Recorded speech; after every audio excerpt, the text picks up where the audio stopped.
A VIP of Vengeance. The story of Victoria Vance. Hello, everyone.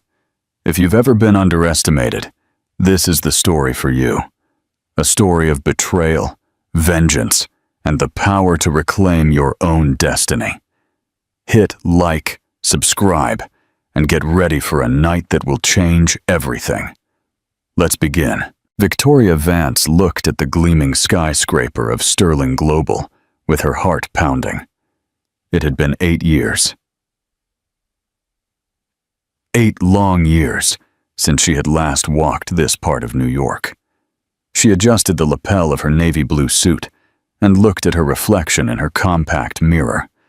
At 33, she barely recognized the person she had become.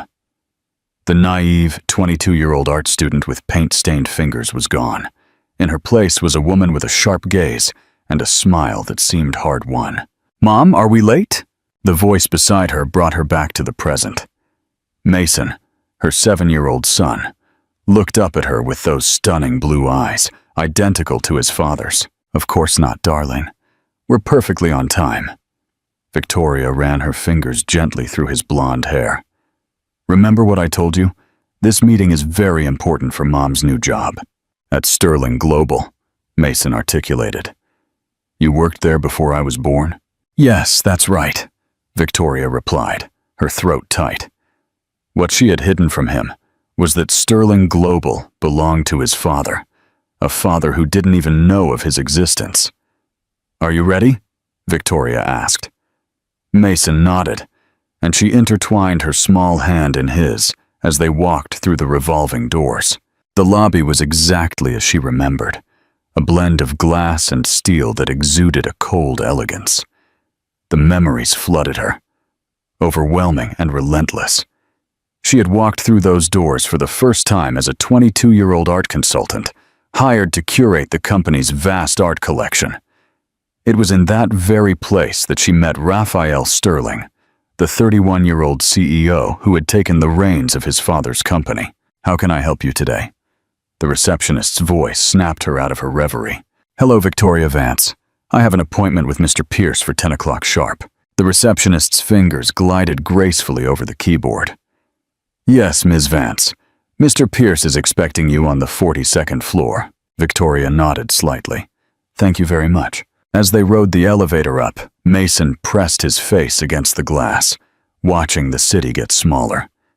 Victoria closed her eyes, allowing herself to remember the moment she met Raphael. It was at an art auction. She was there to bid on a piece for a client when she saw him across the room, tall, impeccably dressed, with a presence that commanded attention effortlessly. After he had outbid her client for a Rothko, she approached him, determined to negotiate. "$60 million for a Rothko," she said, stepping into his path. "You overpaid by at least $15 million. He looked at her with those stunning blue eyes, first with surprise and then with amusement.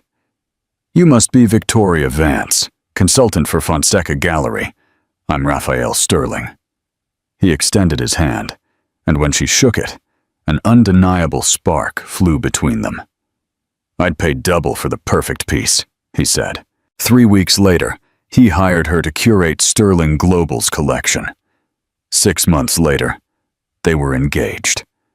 A year later, they were married in a lavish ceremony that appeared in every high society magazine. The elevator chimed, pulling Victoria back to reality. As she stepped out onto the executive floor, she braced herself for what was to come. It had been 8 long years since she last saw Raphael, not since that fateful rainy night when everything fell apart. "Ms. Vance." A man in his early 40s approached them, extending his hand. "I'm Edward Pierce, the head of acquisitions. I appreciate your presence here today."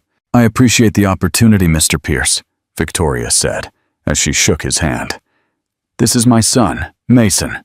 "A pleasure to meet you, young man," Edward said, shaking Mason's hand with an exaggerated formality that made the child smile. "I've made arrangements for Mason to stay in our waiting lounge. Laura from Human Resources will accompany him. We have a variety of books, a tablet with games, and plenty of snacks." Victoria hesitated, uncertainty flaring in her mind. That's very thoughtful, however. It's okay, Mom, Mason reassured her. I brought my book about the wonders of space. Victoria knelt down to look him in the eyes. I won't be long. Be nice to Laura, okay? Mason nodded, and Victoria saw a kind-looking woman guide him to a cozy seating area that was visible through a glass partition. Your son seems to be quite well adjusted, Edward commented as they walked toward the conference room. Yes, Victoria replied. For a long time it was just the two of us. Raising a child alone has its challenges. Edward's voice had a tone of understanding. My sister is doing it with twins. I don't know how she manages. Victoria said matter-of-factly that you do what's necessary for your children. Arriving at the conference room, Edward held the door for her. Victoria took a deep breath and stepped across the threshold. 5 executives were gathered around the table, but her gaze went instantly to the man at the head of the table, Raphael Sterling. He looked more mature, with silver threads at his temples, but otherwise he was still the same, still incredibly attractive, still radiating the same quiet strength. For a moment, their eyes met, and she found no hint of familiarity in his. Slowly, his demeanor shifted from a curious courtesy to utter astonishment. This is Victoria Vance, Edward mentioned, the marketing consultant I told you about. Her contributions to Corona were truly exceptional. What is going on? Raphael's voice cut across the room with precision. What kind of game are you playing? Edward looked puzzled. I'm sorry, I don't understand what you mean. It's all right, Edward, Victoria said, her voice steady, though her heart was racing. I have met Mr. Sterling before. Met before. Victoria was my loving wife. Raphael rose, his palms pressed firmly against the table. The room fell silent. Edward looked at them with his mouth agape in disbelief. He really had no idea her maiden name? After the divorce, I went back to my maiden name, Victoria explained, her gaze fixed on Raphael. Everyone out, Raphael muttered in a low voice. When there was no response, he raised his tone. The executives scrambled to their feet, gathering their tablets and documents before exiting the room. Edward paused at the threshold, giving Victoria a look of remorse before gently closing the door behind him. For a long while, Raphael and Victoria simply stared at each other. After 8 long years, he finally spoke, his tone unexpectedly soft. After 8 years of silence, you have the audacity to walk into my company with deceptive intentions? I haven't lied about anything, Victoria replied. Edward reached out to me after reviewing my portfolio. It was only after our first meeting that I realized he was part of your team. So, you didn't think to mention it then? You would have chosen me, had you known? Raphael's laugh was harsh. Absolutely not. Then your response is clear. Victoria placed her portfolio on the table. Besides, my work is a testament to my skills. The Coronas campaign saw a remarkable 22% growth in their market share. I don't care if you brought the dead back to life, Raphael spat. You disappeared for 8 long years, Victoria. No calls, no messages, no correspondence. You simply vanished. After you told me to get out of your life, Victoria reminded him. Her own frustration finally crept into her tone. After your accusations about actions I would never consider. After you threw me away as if I was worthless, you left, he responded. You never made an effort to save our marriage. An effort? Victoria let out a harsh laugh. You had security kick me out of our home in the middle of the night. Our accounts were frozen. You had your lawyers serve me divorce papers during my parents' funeral. What was I supposed to deal with, Raphael? A brief glimpse of what might have been remorse crossed his face, only to be quickly obscured by the familiar icy facade she remembered from their last moments together. What brings you here, Victoria? Is that it? Victoria straightened her shoulders. For the position. Despite what you may believe, not everything revolves around you, Raphael. Just as he was about to reply, a knock resounded in the room, and the door opened to reveal Laura from Human Resources, her expression tinged with remorse. I apologize for the interruption, Mr. Sterling, but it's all right, Laura, Victoria said, looking at the door. Is everything okay with Mason? He's perfectly fine, Laura reassured her. He was just curious to know how much longer it would be. I'm on my way out, Victoria assured her. When Laura closed the door, Victoria turned to see Raphael, looking at her with a peculiar expression. Mason, he repeated. You have a son? Victoria held his gaze without flinching. Yes. How old is he? 7. Raphael's jaw tightened. 7. So, when did you get remarried? I didn't. His gaze sharpened as he contemplated in silence. 7 years. That would imply. His complexion turned pale. He's mine. The door opened once more, before Victoria could reply. And this time, it was Mason himself who peeked his head in. Mom, can I please have another juice box? Laura says I had to ask you. Victoria managed a smile. Absolutely, my love. Another one is fine. But Mason's gaze had shifted. His eyes were fixed on Raphael, his forehead furrowed in deep concentration. You're Mr. Sterling? Raphael appeared paralyzed, staring at the child who mirrored his own stunning blue eyes. Yes, I am. Mason walked into the room with purpose, extending his hand, as he had been taught. My name is Mason Vance. It's a pleasure to meet you. Raphael instinctively reached out, grasping the small hand with a gentle squeeze. It's a pleasure to meet you too, Mason. Mason tilted his head. You look like the man in my mom's old pictures. Victoria felt her heart turn to ice. Mason, why don't you go back with Laura? I'll be finished soon. Okay. Mason headed for the door, but hesitated for a moment before stepping through it. Mr. Sterling, are you interested in space? Raphael seemed to struggle to choose his words. Yes, I am. Me too, Mason replied. A radiant smile lit up his face. I aspire to be an astronaut in the future, and with that, he disappeared, leaving behind a profound silence. Raphael confronted Victoria, his face a storm of feelings. He's mine. Although it was not a question, Victoria chose to reply anyway. Yes, you kept him from me. For a period of 7 years. 8, Victoria corrected softly. I was already expecting when I left. Raphael's hand slammed against the table with a thud. Your actions were unjustified. I had every right. I had every right, Victoria retorted. Your intentions were unequivocally transmitted. You desired to get away from me. They were not falsehoods, Victoria. I reviewed the emails. I noticed the transactions from our accounts to your personal one. €500,000 drained in a period of 6 months. Subsequently, the communications to John about meeting in Rio de Janeiro, once you had managed your affairs.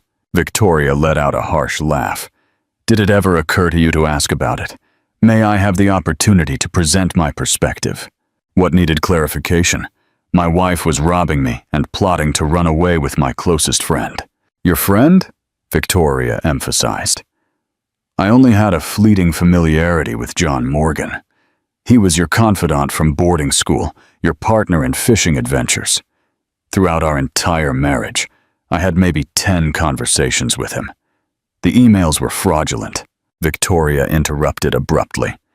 If you had only granted me 5 minutes to present my case, I could have proven my point clearly. Raphael stared at her. What could motivate someone to fabricate emails between you and John? Victoria said bluntly. To get rid of me. To drive a wedge between us. And it worked splendidly. You were so eager to assume the negative about me. A flicker of uncertainty passed across Raphael's expression. If what you say holds any weight, then why didn't you stand up to it? What could lead someone to disappear for 8 years? Victoria took a sip of her wine, weighing her words with precision. When the person you cherish most in life throws you away without a moment's hesitation, it changes you. My heart broke. I found myself expecting a baby and suddenly, penniless. Confronting you and your team of legal experts wasn't exactly at the top of my agenda. You were expecting a baby, Raphael repeated. His voice was empty. Accompanied by my little one. You never mentioned it to me. Would it have made a difference? Victoria challenged him. Or would you have thought I was trying to trap you? As for the baby not being yours, Raphael flinched. I would never do that. You wouldn't have, Victoria insisted. You thought I might commit theft and betrayal without any real proof? Why not include baby trapping in the list? Just as Raphael was about to respond, the waiter reappeared with their appetizers, creating a brief pause in the conversation. Once they were alone again, Raphael's voice emerged, soft and contained. Mason seems extraordinary, intelligent, perfectly poised. She agreed, unable to hide the pride in her tone. At the top of his class, he has an attention span for a fifth grader, fascinated by the cosmos and the wonders of science, exactly like me, Raphael murmured softly. When I was a boy, I dreamed of exploring the cosmos as an astronaut. Victoria nodded. You mentioned it once, after our trip to the New York Space Center during our honeymoon. A fleeting smile played on Raphael's lips. You remember that? I remember everything, Raphael. Silence enveloped them, thick with memories and unspoken things. Tonight, she finally revealed. He asked about you. Mason, you unearthed a collection of old photographs. He asked if you were his father. Raphael's fork clinked against his plate. What did you tell him? The truth. That from a biological standpoint, that is accurate. Biologically, Raphael repeated. His jaw tightened, as if that were all. At this moment, that's all it is, Victoria pointed out. You didn't fulfill the role of a father in any meaningful sense, because you didn't give me the opportunity, Raphael retorted, frustration returning to his tone. What comes next? Now that you have this knowledge about him, what do you desire, Raphael? Truly, Raphael leaned back in his chair, his face a mask of inscrutability. I desire to better know my son. I desire for him to truly understand me. I have already lost 7 years of his life. I cannot bear to lose any more. What suggestions do you have for achieving that? Our home is in Boston. Your existence is currently unfolding here. Move back, Raphael instructed matter-of-factly. I will arrange for you to have an apartment. I will cover the costs of Mason's education. We can establish a custody agreement. Victoria let out a laugh filled with disbelief. Is it really that simple? Do you truly believe I would completely uproot our lives just because you've now chosen to assume the role of a father? He's my son, Raphael asserted, his voice rising a little. He's my son, Victoria insisted. I was the one who raised him. I was the one who stood by him through his sickness, who guided him through the pages of books, who soothed his scraped knees with gentle kisses and banished the shadows that lurked beneath his bed. You're merely a master of genetics. The glint of anguish in his gaze brought a perverse pleasure to Victoria. Excellent. Let him feel pain. Let him experience even a small part of what she had endured. I have rights, Raphael said softly. Rights under the law. Are you insinuating something threatening? Victoria asked, her voice tinged with a dangerous softness. I am merely presenting a fact, Raphael replied. If you push me, I will take legal action. Given my resources, who do you think will emerge victorious? A chill ran through Victoria's body. This was the Raphael that lingered in her memory from those final moments, coldly precise, wielding his authority as if it were a sword. Would you really subject Mason to that? A custody battle? I don't want to, Raphael said. However, I will if it is necessary. Victoria laid her napkin aside, an idea beginning to form in her thoughts. What if I decide to stay in New York for a while? A trial period? Why don't you dedicate time to getting acquainted with Mason and explore how things unfold? Raphael appeared surprised by her admission. You would do that? For Mason's benefit? Victoria commented, observing him intently. Only if you agree to my conditions. What are they? Initially, we proceed with caution. You refrain from revealing that you are his father right away. Build a connection with him first. Raphael nodded hesitantly. That seems reasonable. What else? I'm seeking employment, Victoria expressed. A genuine one, not an act of charity. I've invested so much effort into my career that I won't abandon it now. I'm afraid I cannot hire you at Sterling Global, Raphael stated without any emotion. This appears to be too complex, Victoria agreed. Not at Sterling Global. However, you possess valuable connections. What I seek is simply 1 or 2 introductions. Raphael watched her intently for a prolonged period. What about the third condition? Victoria maintained her focus on him. Complete financial transparency regarding Sterling Global. If I'm considering linking Mason's future to your company, I must be certain of its stability. That's ridiculous, Raphael scoffed. My company stands out as one of the most successful in the country. If that is the case, then you have nothing to conceal from me, Victoria commented, shrugging her shoulders. These are my conditions. Raphael narrowed his eyes. His gaze sharpened. What makes this seem like the true motivation for your presence? What game are you involved in, Victoria? No game, Victoria said with a practiced ease. Simply safeguarding my son's well-being. Are we in agreement then? Raphael paused. His suspicion was evident regarding her unexpected willingness to help. I seek joint legal custody ultimately, he commented, as he noticed the change in Victoria's demeanor. After Mason and I have built a connection, Victoria feigned reflection on it. Let's delve into that.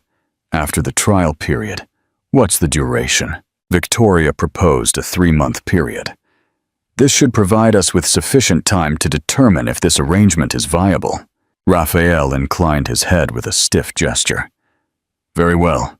3 months. He extended his hand across the table. We have a deal. Victoria grasped his hand, struggling to maintain a calm facade, even as waves of victory surged within her.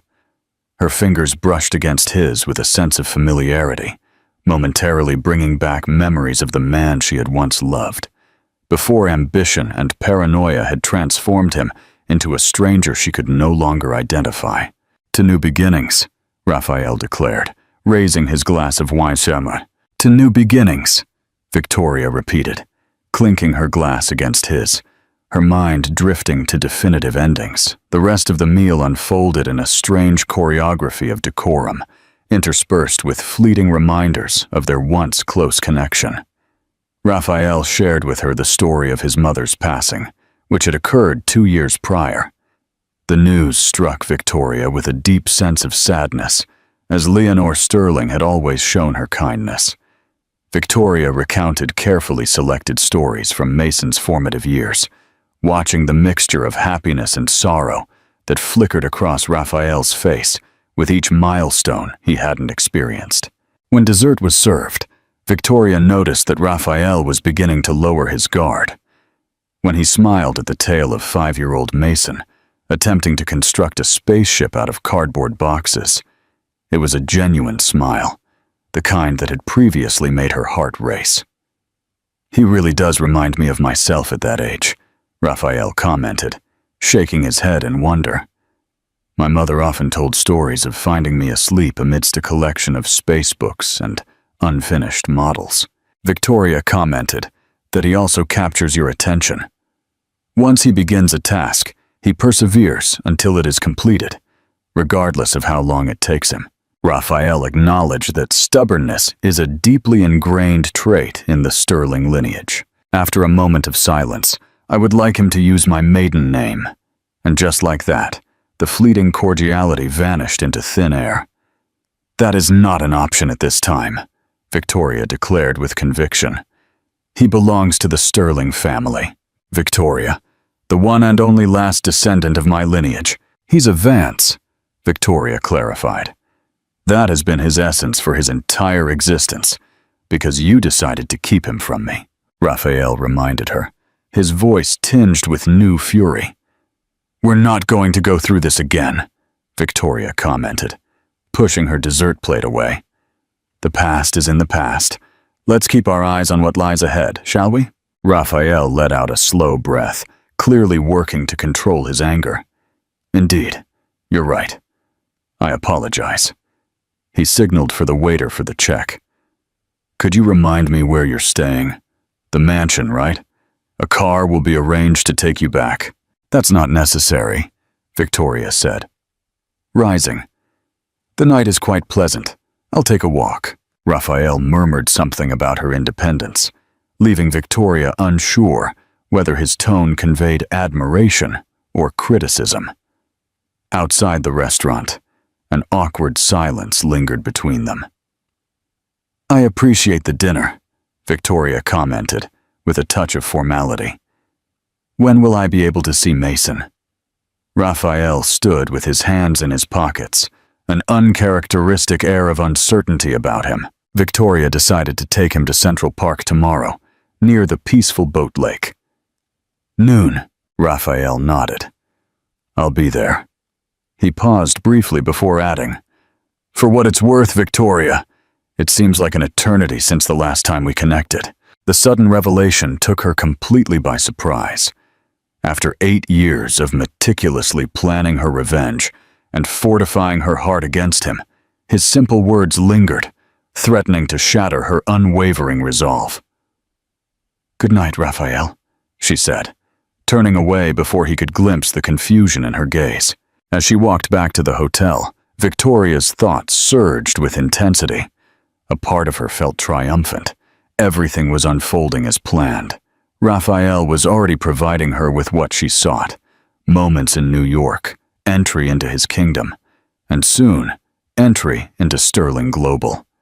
The financial documents, which her contact had alluded to, would soon be accessible. However, another aspect of her, one that she believed had vanished, stirred at the genuine pain reflected in Raphael's gaze as he recounted the lost years with his son. He had, after all, remembered her favorite wine. Through his sincere acknowledgement of his absence, she might have made a mistake. Was there a deeper narrative behind their separation that she was unaware of? Victoria dismissed the doubts with a decisive shake of her head. She couldn't allow herself tenderness now, not when she was so close to achieving her ambition. Raphael Sterling had broken her once. She refused to allow him the opportunity to repeat his actions. In her hotel room, she discovered Laura, engrossed in a magazine, while Mason slept placidly on his bed. How was it? Victoria murmured softly. An absolute dream, Laura replied, gathering her belongings. Extremely well-behaved and very intelligent. You truly outdid yourself with him, Ms. Vance. Thank you, Victoria said, as she walked her to the door. Thank you for being here to witness his performance tonight. Anytime, just let me know, Laura replied with a bright smile. My laptop is processing that software update you referred to, but it should be complete by morning. Excellent, Victoria commented, struggling to maintain a composed demeanor. Sweet dreams, Laura. Once the door clicked, Victoria rushed to her laptop to see what awaited her. The program had succeeded. Laura's USB drive was completely duplicated. Tomorrow, while Raphael enjoyed a joyful day with Mason in the park, Victoria would be meticulously uncovering the secrets that John Morgan had hidden all these years. John Morgan, Raphael's oldest companion, who was rumored to have been involved in a romantic relationship with Victoria. The man who had disappeared, leaving no trace 3 days after Raphael's decision to cast aside Victoria. A man found 2 weeks later in a hotel room in Rio de Janeiro, an apparent suicide. However, Victoria was aware of the truth. John was not responsible for his own death. He was aware of far more than he should have been, just as she was in this moment, and that knowledge was destined to bring Raphael Sterling to his knees. Victoria closed her laptop and walked to the window, looking at the gleaming New York skyline. For 8 years, vengeance had fueled her existence, her motivation to rise each day. Now that she was so close, why did she suddenly feel so bitter? She shot a fleeting glance at Mason, who lay in a peaceful sleep, blissfully unaware of the storm brewing in the shadows. Was she making the right decision? Could her pursuit of vengeance ultimately lead her to the tranquility she craved, or simply lead her to additional losses with Mason in the forefront? After 8 long years, a spark of doubt entered Victoria's mind for the first time. Truth and redemption. Under the bright midday sun, Central Park shimmered with life as Mason ran forward, captivated by the small sailboats gracefully navigating the boat lake. Victoria watched him from a bench, her heart heavy with the revelation she had unearthed from Laura's files the night before.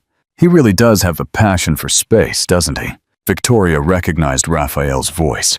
No need to turn around. As she found her voice, she replied while he sat beside her. Raphael was dressed in jeans and a sweater, a sharp contrast to his typical corporate attire.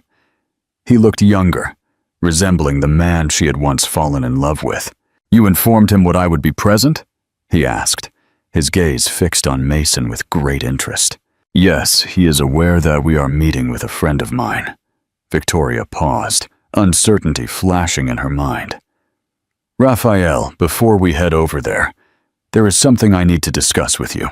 "What exactly is it?" Victoria took a deep breath. "I uncovered something in the files I retrieved from Laura's USB drive." "Forgive me, what did you say?" "John didn't commit suicide, did he?" Victoria asked softly. Raphael's complexion faded to a ghostly shade. "What do you mean?" "I possess the emails, Raphael. The genuine ones, not the fakes that someone forwarded to you. John unearthed a revelation within Sterling Global's South American division.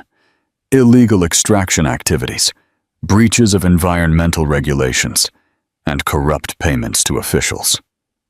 Victoria watched his expression intently. He was definitely going to blow the whistle, wasn't he? "That's why he approached you." Raphael suddenly stood up. "This is utterly ridiculous. If you are attempting to coerce me," Victoria interrupted. "I'm not. I seek to comprehend the true events that unfolded. On the very day you left me, John approached me with this." She held up her phone, revealing an email she had hidden for 8 long years. "He was warning me, Raphael. He sensed that someone was orchestrating a plan to make me a scapegoat. I know the lens through which someone sees the world. Be wary of everyone, even your own kin. Tomorrow I have a meeting scheduled with the whistleblower. We will be in touch when it is safe.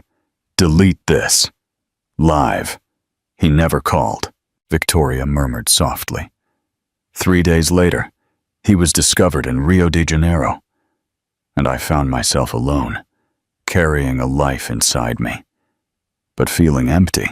Raphael slumped back onto the bench, his face pale and exhausted. "I didn't do it. Never." "What do you mean, never?" "Absolutely not. Or perhaps it was never ordered." Victoria's voice was unwavering. "I would have never harmed John," Raphael said, his voice thick with emotion. "He felt like family to me." "Then who was it?" she asked. Raphael ran his fingers through his hair. "It must have been Manuel, my senior from that time," Victoria remembered. "Your mother's cousin? The person who essentially took on the role of your guardian after your father's death?" "Yes, he was overseeing our operations in South America. If John discovered something." Raphael looked at her. Anguish was reflected in his eyes. "Victoria, you have to trust me. I didn't know." "But you thought I had betrayed you," Victoria said, the pain still fresh. "You thought I was stealing from you, betraying you, with your closest companion. You threw me away, without a moment's hesitation." "I was presented with evidence," Raphael said weakly. "You were presented with only what Manuel wanted you to see, what was more comforting to accept than the reality that the person who raised you and who you entrusted with your business was dishonest." Mason's laughter resounded over the lake, capturing their attention. He had successfully propelled one of the boats forward with an impressive push. How are you going to use this information? Raphael asked softly. Victoria had wondered that all night. Her initial strategy was well-defined. Uncover the deception within Sterling Global, tarnish Raphael's name, and reclaim all that he had unjustly taken from her. After 8 years of dedication, she was finally poised to achieve her dream. However, as she observed Mason's euphoria and Raphael's authentic astonishment and pain, she felt her resolve begin to falter. I'm not sure, she confessed. A part of me still longs to reduce your universe to ashes. I can't blame you, Raphael murmured softly. I let you down, Victoria. We let each other down. His confession caught her by surprise. The Raphael she remembered would never have assumed responsibility so easily. Mom, look! Mason waved, his enthusiasm palpable as he waved with fervor. Can I introduce my boat to Mr. Sterling? Victoria paused for a moment before giving a slight nod. Go ahead. Raphael stood still as Mason approached, a cautious smile on his lips. Hello, Mason. What an impressive vessel you have. It's the fastest, Mason proclaimed with pride. I realize that it is essential to position it perfectly in relation to the wind. Clever thinking, Raphael commented, crouching down to look Mason in the eyes. When I was a child, I also raced boats in this exact spot. Did you emerge victorious? Sometimes, Raphael confessed. However, there was a kid, Tom, who always managed to surpass me. What did you do? Raphael shared how he watched the boat's launch method, analyzed the technique, and then dedicated himself to practicing until he improved even further. Mason nodded solemnly. That's what my mom always says. Engaging in constant practice and sharp observation enhances your skills in any endeavor. Your mother possesses great wisdom, Raphael commented, as he looked at Victoria with a hint of admiration in his gaze. Would you like to try? Mason asked, extending an offer of his boat to Raphael. The modest act, this faint offer of faith, seemed to envelop Raphael. He took a deep breath before replying. It would be an honor. Victoria watched them as they headed for the lakeside, Raphael hanging on to every word as Mason detailed his launching technique.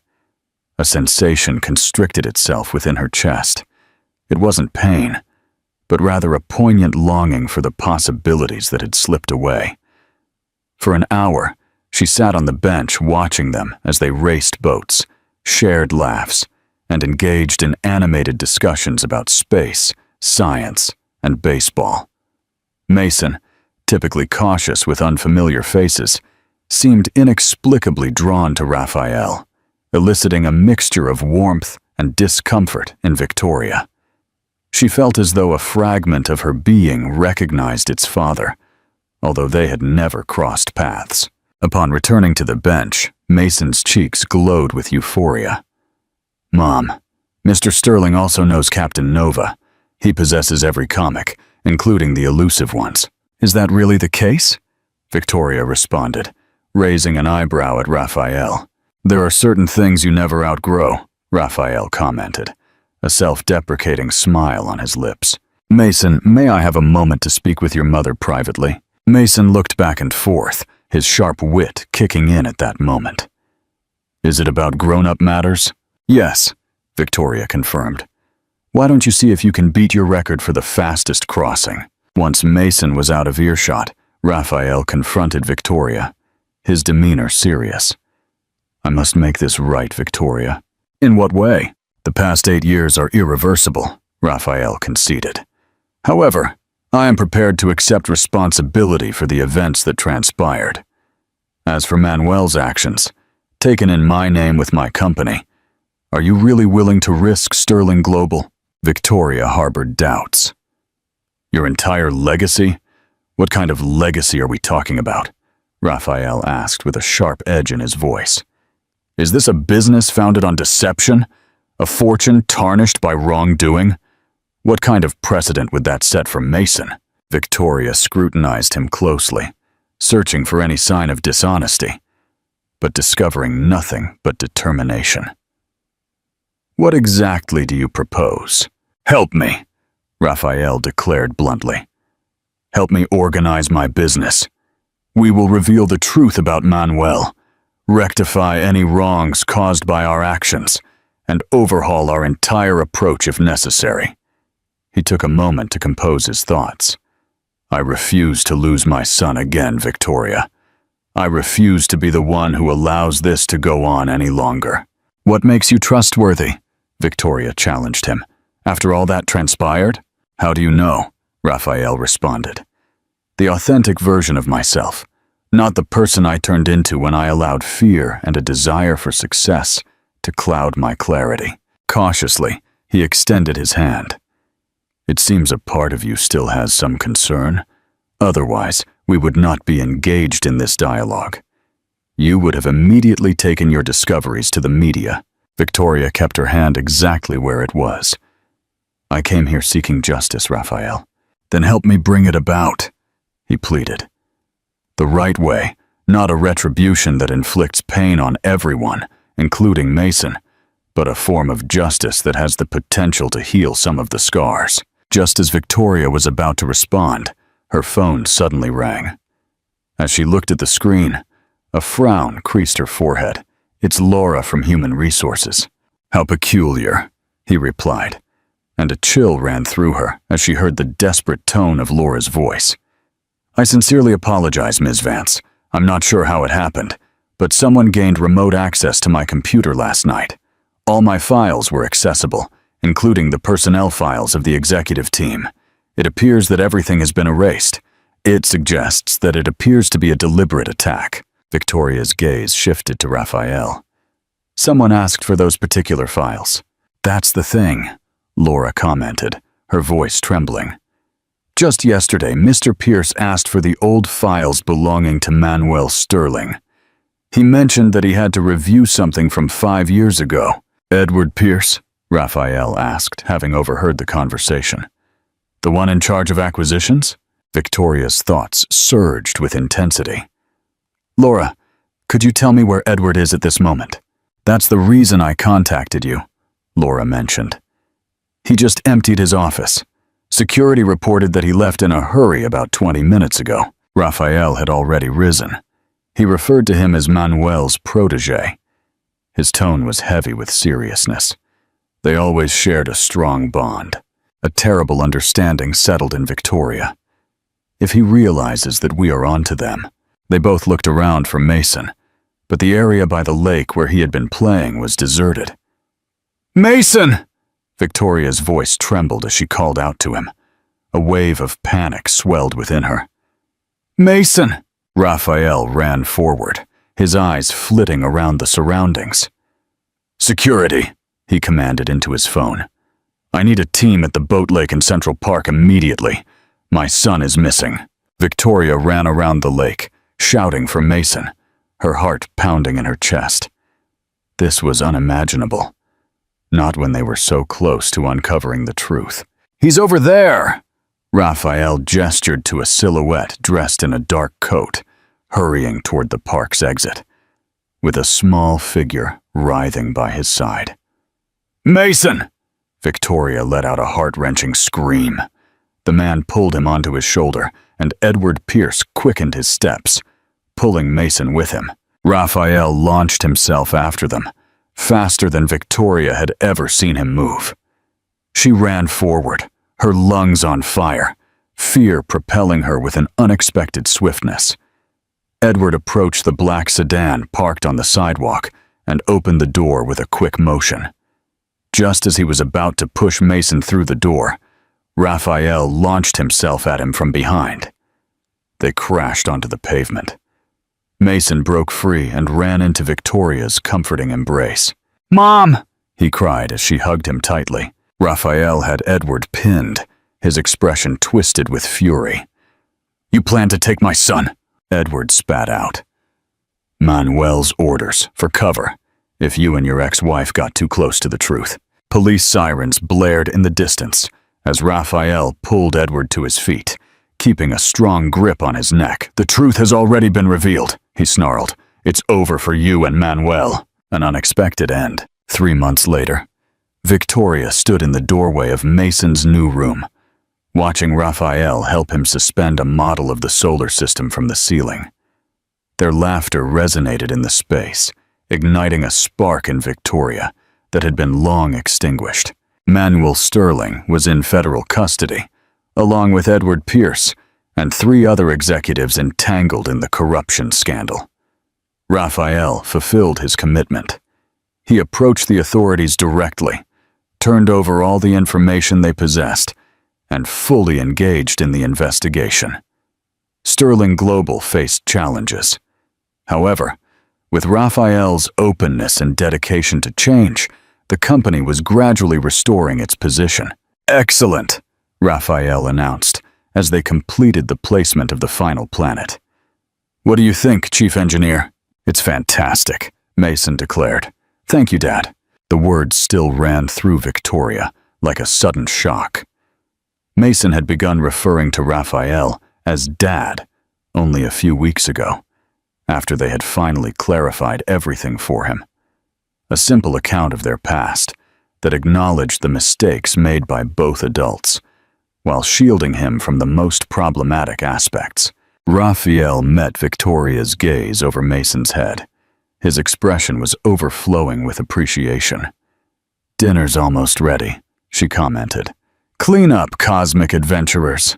In the kitchen of the home they had purchased together, not as a reunited couple, but as co-parents dedicated to providing stability for Mason. Victoria stirred the pasta sauce and pondered how drastically her life had changed from what she had envisioned just 3 months prior. She realized that vengeance was a toxic force that threatened to ruin not only Raphael, but also herself, and perhaps Mason. Justice, in contrast, had unveiled a route to healing that no one had imagined could exist. "He really is finding his place, isn't he?" Raphael commented as he entered the kitchen. "He seems to appreciate the stability of having roots after all that time moving around," Victoria responded. "I think he's just happy to have both of us," Victoria replied. "It's hard to tell who is more excited to build that rocket model this weekend, you or him." Raphael smiled, the look appearing much more frequently now than when she had first returned to New York. "It was, without a doubt, me," he confessed. "Thank you, Victoria, for giving me this opportunity with him. Together we haven't quite gotten there yet," Victoria cautioned. Their connection was intricate, navigating the roles of friends and co-parents. However, the scars of the romance were too deep for a simple healing. "Nevertheless, we are heading in the right direction. That's all I can hope for," Raphael commented. After a moment of pause, he continued. "The Foundation is moving forward with the environmental restoration project in Brazil. The communities affected by our mining activities will receive the support they need." Victoria nodded, genuinely surprised by Raphael's ability to redirect his efforts toward rectification. She spoke softly. "John would be proud." Raphael nodded. "I feel the same. Each day I feel his absence deeply. I should have trusted him. I should have trusted you." "We can't change what has already happened," Victoria commented. The fury that had propelled her for so long was now a simple echo. However, there are lessons to be learned from it. She passed the plates to him to set the table. "Together we can create something extraordinary for Mason." During dinner, they enthusiastically absorbed Mason's account of his new school, his new friendships, and his intriguing science project on black holes. At times, the effortless family dynamic seemed almost dreamlike to Victoria, as if she could wake up from a dream at any moment. However, it was not a simple fantasy. It was an unexpected second chance for all of them. The opportunity arose not from revenge, but from the courageous and difficult decision to pursue truth and restoration instead. Once Mason had fallen asleep, Victoria found herself on the balcony, looking at the picturesque garden nestled behind their house. Raphael approached her, presenting a glass of wine, Chateau Margaux, her classic, to new beginnings," he proclaimed, echoing the toast from that memorable dinner 3 months prior. However, this time, the words radiated hope instead of hidden motives. "To new beginnings," Victoria said, clinking her glass against his. In the quiet of the night, as the stars began to glimmer in the vast expanse above, Victoria pondered the path that had led them to this moment. She arrived in New York with a burning desire for retribution, believing it would mend the scars of betrayal. Instead, she discovered something far more profound: the strength to forgive not only Raphael, but also herself. Although revenge may have provided a fleeting sense of satisfaction for her anger, it would have ultimately left the three of them hollow inside. The essence of truth, the pursuit of justice, and the gradual, careful process of restoring trust provided them with something that revenge could never offer: a future that inspires hope and purpose. Mason was loved by 2 parents who adored him deeply. Raphael was reclaiming his company and his legacy. Finally, Victoria had laid to rest the resentment that had weighed heavily on her for 8 long years. It was not perfect. There continued to be difficult days, tough discussions, and instances where the echoes of the past surfaced without prior warning. However, now they confronted them side by side, embracing truth instead of deception, and showing kindness instead of harshness. Ultimately, this became the most profound form of retribution. It was not about defeating her enemy, but about giving birth to a life so exquisite that it surpassed anything she could have imagined during her darkest moments.